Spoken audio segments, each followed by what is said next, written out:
13 Work by P G Wodehouse. With a pleasure that's emphatic we retire to our attic, with the satisfying feeling that our duty has been done.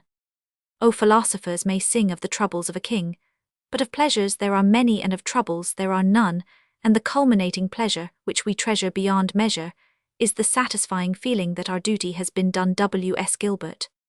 Work is supposed to be the centre round which school life revolves, hub of the school, wheel the lodestar of the schoolboy's existence, and a great many other things you come to school to work, is the formula used by masters when sentencing a victim to the wailing and gnashing of teeth, provided by 2 hours extra tuition on a hot afternoon. In this, I think they err, and my opinion is backed up by numerous scholars of my acquaintance who have even gone so far in occasions when they themselves have been the victims to express positive disapproval of the existing state of things in the dear dead days beyond recall.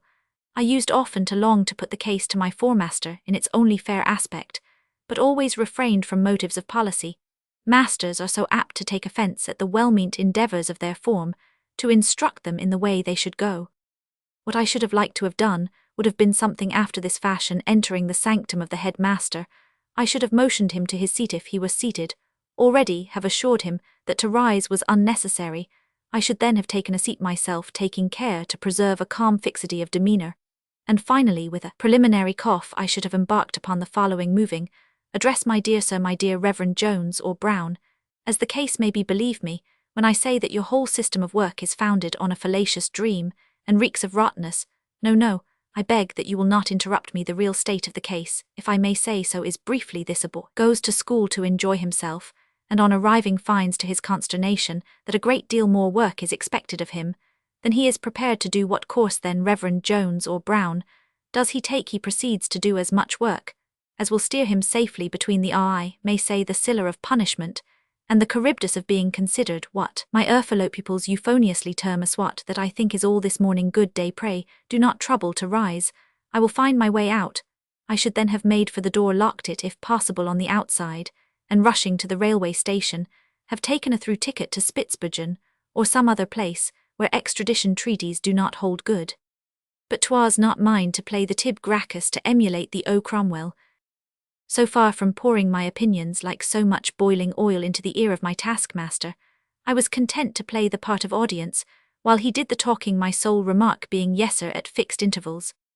And yet I knew that I was in the right. My bosom throbbed with the justice of my cause, for why the ambition of every human new boy is surely to become like J. Aesop of the first 11, who can hit a ball over 2 ponds of wood and 7 villages, rather than to resemble that pale young student Mill Stewart, who, though he can speak Sanskrit like a native of Sanscritia, couldn't score a single off a slow long hop. And this ambition is a laudable one, for the athlete is the product of nature, a step towards the more perfect type of animal, while the scholar is the outcome of artificiality. What I ask, does the scholar gain either morally or physically, or in any other way, by knowing who was tribune of the people in 284 BC, or what is the precise difference between the various constructions of cum? It is not as if ignorance of the tribune's identity caused him any mental unrest. In short, what excuse is there for the student? None, shrieks Echo enthusiastically. None whatever. Our children are being led to ruin by this system. They will become dons, and think in Greek. The victim of the craze stops at nothing. He puns in Latin, he quips and quirks in Ionic and Doric.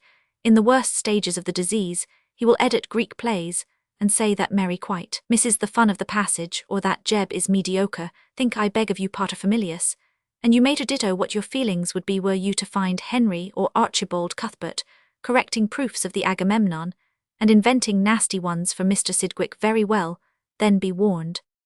Our brighted lads are taught insane constructions in Greek and Latin from morning till night, and they come for their holidays in many cases without the merest foundation of a batting style. Ask them what a Yorker is, and they will say a man from York. Though I presume you mean a Yorkshireman, they will read Herodotus without a dictionary for pleasure. But ask them to translate the childishly simple sentence, Trot was soon in his timberyard with a length un that whipped across from the off, and they'll shrink abashed and swear they have not skill at that, as Gilbert says. The papers sometimes contain humorous forecasts of future education. When cricket and football shall come to their own, they little know the excellence of the thing they mark at. When we get schools that teach nothing but games, then will the sun definitely refuse to set on the roast beef of old England. May it be soon, some day mayhap. I shall gather my great-great-grandsons round my knee, and tell Themas one, tells tales of Ferithat. I can remember the time when work was considered the be-all and the end-all of a school career, perchance when my great-great-grandson John, called John, after the famous Jones of that name, has brought home the prize for English S on Rugby Roman 5 Association. I shall pat his head gently, and the tears will come to my old eyes, as I recall the time when I too might have won a prize for that obsolete subject Latin prose, and was only prevented by the superior excellence of my 30 and on fellow students, coupled indeed with my own inability to conjugate. Such days, I say, may come, but now are the dark ages. The only thing that can possibly make work anything but an unmitigated nuisance is the prospect of a varsity scholarship, and the thought that in the event of failure, a varsity career will be out of the question. With this thought constantly before him, the student can put a certain amount of enthusiasm into his work, and even go to the length of rising at 5 o'clock mornings, to drink yet deeper of the cup of knowledge. I have done it myself. Varsity means games and yellow waistcoats and proctors, and that sort of thing it is worth working for. But for the unfortunate individual, who is barred by circumstances from participating in these joys, what inducement is there to work? Is such a one to leave the school nets, in order to stew in a stuffy room over a Thucydides? I trow not. Chapter 1 of my great forthcoming work, The Complete Slacker, contains minute instructions on the art of avoiding preparation, from beginning to end of term. Foremost among the words of advice ranks this maxim: get an official list of the books you are to do, and examine them carefully, with a view to seeing what it is possible to do unseen. Thus, if Virgil is among these authors, you can rely on being able to do him with success. People who ought to know better will tell you that Virgil is hard. Such a shallow falsehood needs little comment. A scholar who cannot translate 10 lines of the Aeneid between the time he is put on and the time he begins to speak is unworthy of pity or consideration. And if I meet him in the street, I shall assuredly cut him. Aeschylus, on the other hand, is a demon, and needs careful watching, though in an emergency you can always say the reading is wrong. Sometimes the complete slacker falls into a trap. The saddest case I can remember is that of poor Charles Vanderpoop. He was a bright young lad, and showed some promise of rising to heights. As a slacker he fell in this fashion. One Easter term his form had half finished a speech of Demosthenes, and the formaster gave them to understand that they would absorb the rest during the forthcoming term. Charles, being naturally anxious to do as little work as possible during the summer months, spent his Easter holidays carefully preparing this speech, so as to have it ready in advance. What was his horror, on returning to school at the appointed date, to find that they were going to throw Demosthenes over altogether, and patronize Plato. Threats, entreaties, prayer-saul were accounted nothing by the master who had led him into this morass of troubles. It is believed that the shock destroyed his reason. At any rate, the fact remains that that term, the summer term, mark you, he won 2 prizes. In the following term he won 3. To recapitulate his outrages from that time to the present were a harrowing and unnecessary task. Suffice it that he is now a Regius Professor, and I saw in the papers a short time ago that a lecture of his on the probable origin of the Greek negative created quite a furore. If this is not tragedy with a big T, I should like to know what it is. As an exciting pastime, unseen translation must rank very high. Everyone who has ever tried translating unseen must acknowledge that all other forms of excitement seem but feeble makeshifts after it. I have, in the course of a career of sustained usefulness to the human race, had my share of thrills. I have asked a strong and busy porter at Paddington when the Brighton train started. I have gone for the broad-jump record in trying to avoid a motor car. I have played spillikins and ping-pong, but never again have I felt the excitement that used to wander athwart my moral backbone when I was put on to translate a passage containing a notorious crux and 17 doubtful readings, with only that innate genius which is the wonder of the civilized world to pull me through. And what a glow of pride one feels when it is all over, when one has made a glorious golden guess at the crux, and trampled the doubtful readings underfoot with inspired ease. It is like a day at the seaside. Work is bad enough, but examinations are worse, especially the board examinations. By doing from 10 to 20 minutes prep every night, the complete slacker could get through most of the term with average success. Then came the examinations. The dabbler in unseen translations found himself caught, as in a snare. Gone was the peaceful security in which he had lulled to rest all the well-meant efforts of his guardian angel to rouse him to a sense of his duties. There, right in front of him, yawned the abyss of retribution. Alas, poor slacker, I knew him, Horatio, a fellow of infinite jest, of most excellent fancy. Where be his jibes now? How is he to cope with the fiendish ingenuity of the examiners?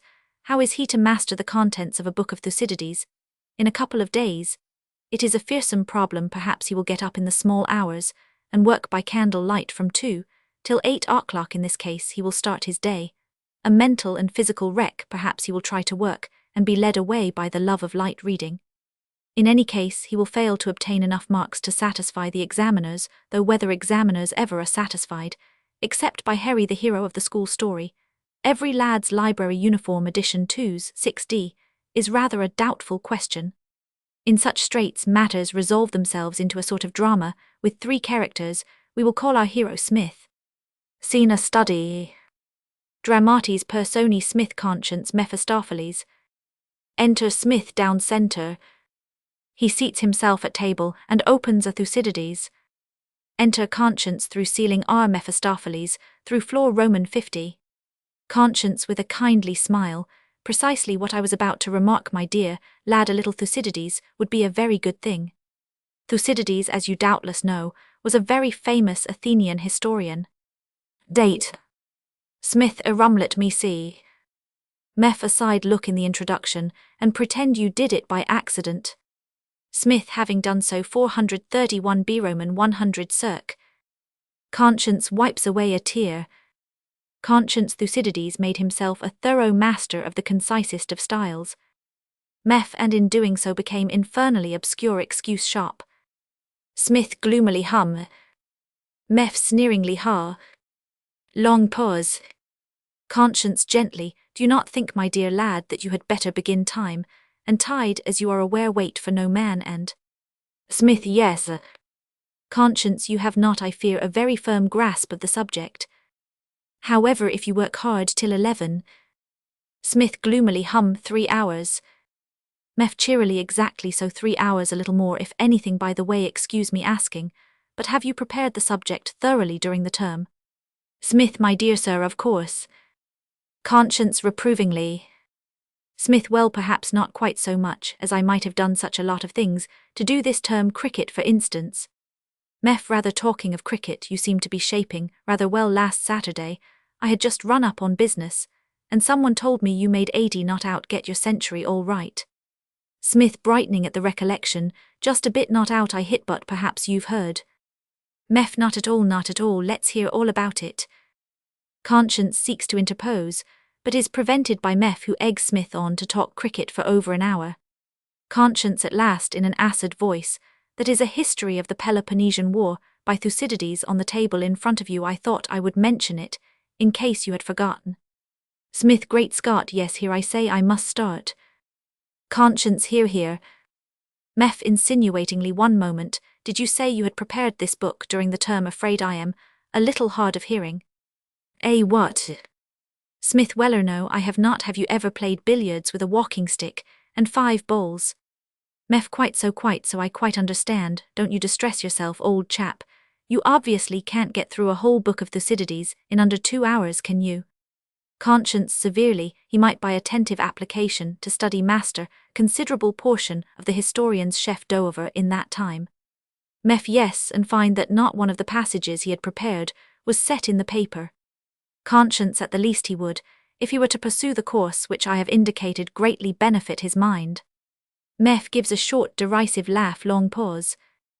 Meph looking towards bookshelf. Hullo, you've got a decent lot of books. Palmy word you have. Rodney Stone vice versa.